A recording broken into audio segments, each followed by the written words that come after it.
Hola, ¿qué tal? Hoy les vamos a presentar las artesanías realizadas en el taller de artesanía. Mi equipo de trabajo es Ariana Ortega Hernández, Cristian José Pérez Ordóñez y su servidora Mariana Álvarez García. En la cestería, los registros de mayor antigüedad han sido datados entre los 12 y 10.000 años antes del presente, descubiertos en el Fayum, Alto Egipto, y también se hacen evidencia en las marcas de cestos usados para dar formas a algunos de los primeros artefactos de la alfarería encontrados. Artesanía con hoja de pino. Materiales: suficientes hojas de pino, hilo cáñamo, cúter y agua. Procedimiento: en el paso 1 analizaremos el estado de las ramas y veremos cuáles nos sirven y cuáles no. Esto con el fin de descubrir si tenemos ramas con posibles fracturas y a la hora de estar armando nuestros cestos se puedan quebrar. Así que esto es lo que no queremos que pase. En el paso 2, después del análisis, procederemos a cortar las hojas con el cúter. Esto también se puede hacer con las manos, pero es cierto que algunas hojas son un poco más duras y cuestan un poco más, así que con el cúter se nos facilitará este paso. En el paso 3 checaremos que las ramas estén lo más limpias posibles y sin ningún rastro de hoja verde. En el paso 4 tomaremos una cubeta con suficiente agua e introduciremos todas las ramas durante 2 horas aproximadamente, esto con el fin de que queden sin ningún rastro de arena y que queden lo más blandas posibles para que sean muy maleables. En el paso 5 cortaremos las ramas grandes para obtener un tamaño de 15 centímetros. No cortaremos todas, sino que dejaremos unas pocas para un paso más adelante. En el paso 6 nos dimos cuenta que por la especie del pino la forma más eficaz de acomodar las ramas es la siguiente, que es un triángulo. Las ramas no son tan flexibles y a la hora de querer hacer la forma circular, estas se rompían a pesar de que habían sido introducidas en agua, así que la forma más eficaz es en forma triangular. En el paso 7 tomaremos el hilo cáñamo y uniremos las 3 puntas con el nudo correspondiente. En este caso el nudo consiste de ir de adentro hacia afuera y de afuera hacia adentro. Este tipo de nudo se le conoce como nudo tipo cruz. Ahora en el paso 8, después de unir las 3 primeras puntas, iremos colocando otro piso de ramas encima para formar la base. Esta base más o menos corresponde a unos 3 o 4 pisos. Ahora en el paso 9 utilizaremos un poco más de hilo de lo que se tiene esperado, ya que son los 3 primeros pisos y estos 3 primeros pisos conforman nuestra base, que tiene que ser lo más sólido posible para que empecemos a armar los siguientes pisos. En el paso número 10, conforme los pisos vayan aumentando, la cantidad de hilos será menor. En el paso número 11, continuaremos con la parte de abajo después de tener los suficientes pisos o los que consideremos que sean necesarios.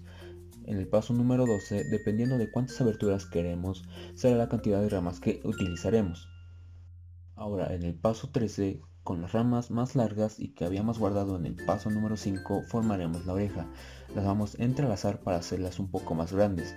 En el paso número 14, en cada nivel utilizaremos hilo para sostener la oreja con mayor firmeza.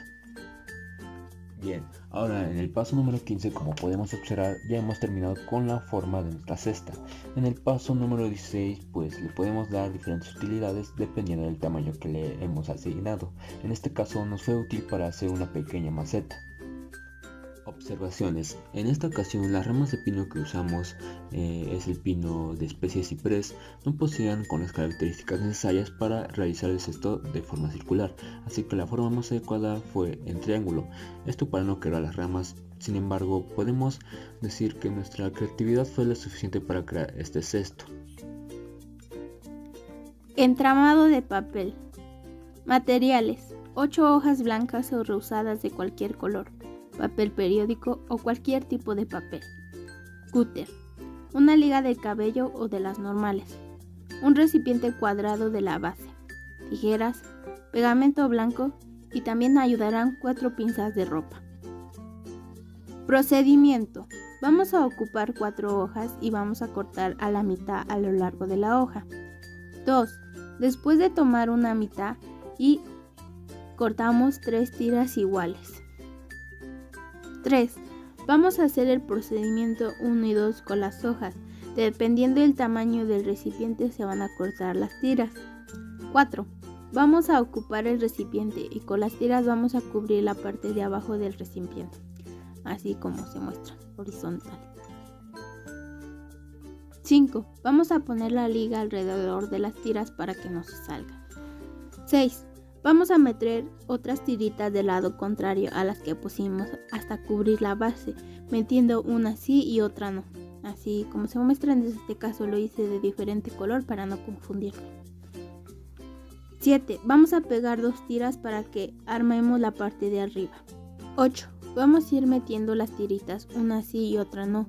Cuando lleguemos debemos ocultar bien el pedazo para que no se quede afuera.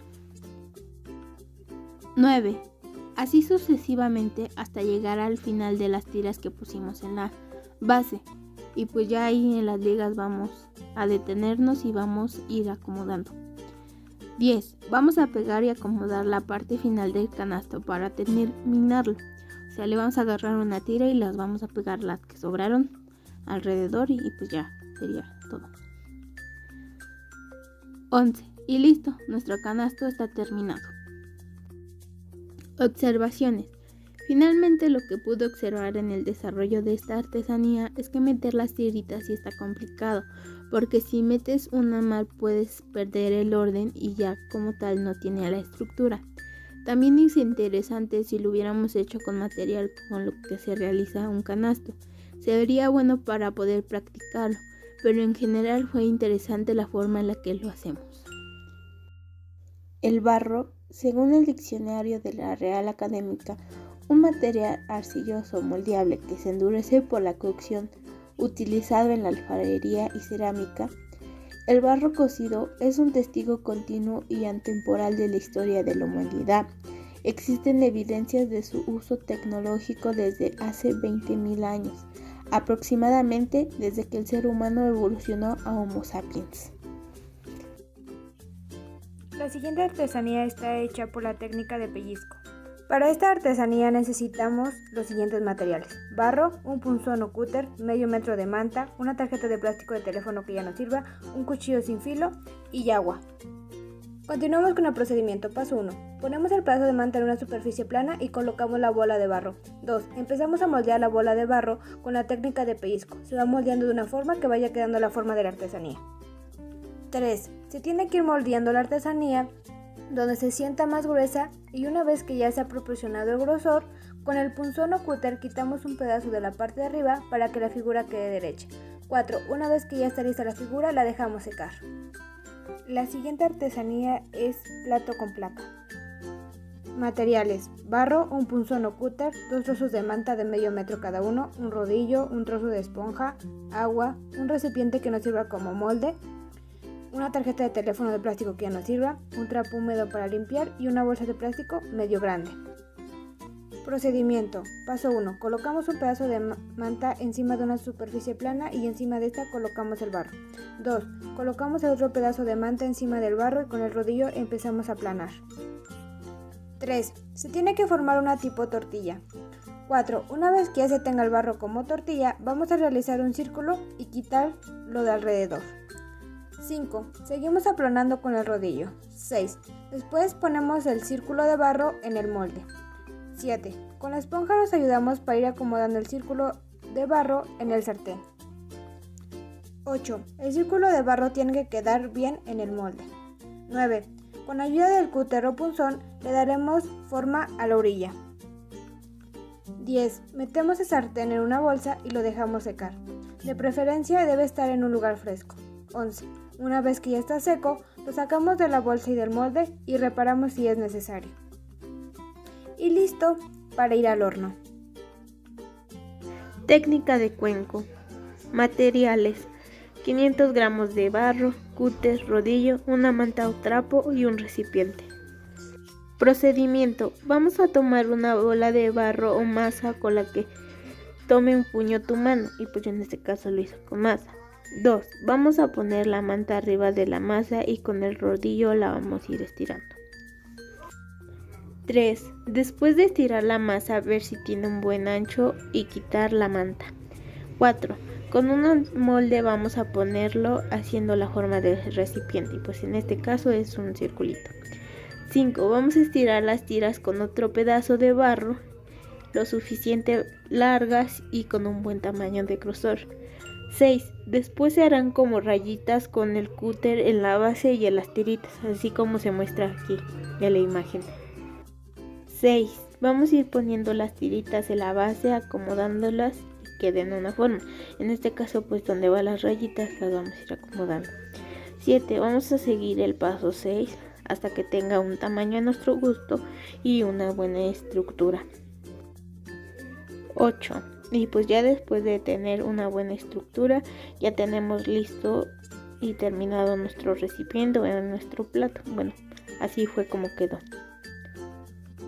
Observaciones. Finalmente lo que pude observar en el desarrollo de esta artesanía es que hacer pues la artesanía con masa es más complicado por la unidad que tiene la masa, pues es más difícil unir como que las tiras, pero pues no fue imposible y pues lo realicé con masa. Materiales: cantidad necesaria de pasta, palillo o aguja, un cúter y agua necesaria. Procedimiento: primero tomaremos masa suficiente, la vamos a dividir en dos y aplicaremos la técnica de pellizcos.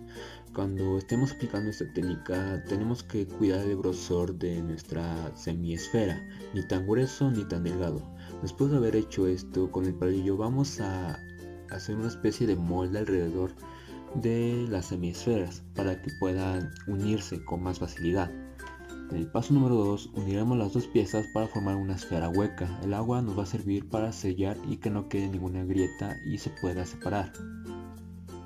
Ahora, en el paso número 3 tomaremos un poco más de pasta, esto para hacer la boquilla y una base para la misma. En el paso número 4, para hacer la boquilla haremos un chorrito e introduciremos el palillo o la aguja de punta a punta. Bien, ahora en el número 5 debemos verificar que el orificio sea suficientemente grande para que el aire corra en la boquilla. En caso contrario de que el aire no salga del otro lado, debemos verificar que no haya alguna obstrucción dentro de esta boquilla. En el paso número 6, con la medida de la boquilla marcaremos con un lapicero, con un lápiz o con el mismo cúter el área a cortar en nuestra esfera que ya se ha secado. Ahora, en el paso número 7 debemos verificar que el corte deba ser a una altura considerable, no en la parte media de la esfera, sino a una altura un poco más alta. En el paso número 8 debemos checar que no existan sobrantes alrededor del corte, esto para que la boquilla pueda entrar fácilmente. Bien, en el paso número 9, con la pasta restante colocaremos la base para la boquilla. Esta igual la debemos unir con un poco de agua. En el paso número 10, el resultado final es el siguiente. Como podemos observar en la imagen, la boquilla no está totalmente pegada al silbato, así que para obtener el silbido debemos de encontrar el punto donde la corriente de aire fluya. Esto difícilmente nos puede salir a la primera, se necesita un poco más de práctica. El silbido que nosotros obtuvimos en nuestro silbato es el siguiente. Como podemos observar, no es a la primera, sino que ya a la segunda o tercera vez es como nos puede salir. Esto igual depende un poco del material que hemos utilizado. En nuestro caso utilizamos pasta DAS. No sabemos con exactitud qué tipo de silbido puede salir de un silbato hecho con material con barro. Observaciones. En esta práctica pudimos experimentar el proceso complicado que conlleva la elaboración de estos objetos, al igual que tiene su chiste y no simplemente una pieza cualquiera. Esto nos lleva a una reflexión, y es que debemos de valorar mucho más el trabajo de cada artesano, desde obtener el material hasta la elaboración de sus artesanías hasta a la hora de comprarlas. Así que debemos igual pensar dos veces antes de regatear y disminuir el precio del trabajo de un artesano, ya que esto conlleva otro proceso detrás de un objeto que nos están vendiendo.